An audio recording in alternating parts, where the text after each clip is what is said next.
శ్రీ సీతారాం అనే వ్యక్తిగత ఆర్థిక ఆకర్ష దీపాన్ని వెలిగిస్తున్న దృశ్యం.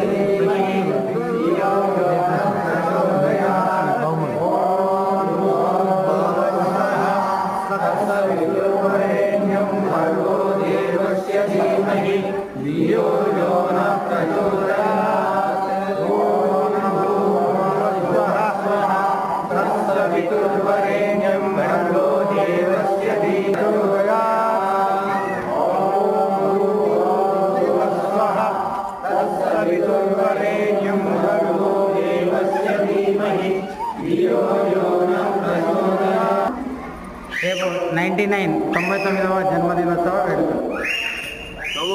సోమవారం సాయంకాలం కళ్యాణం, శివపార్వతుల కళ్యాణం ఉంటుంది. వీలైనంత ఎక్కువ సంఖ్యలో రావాలి.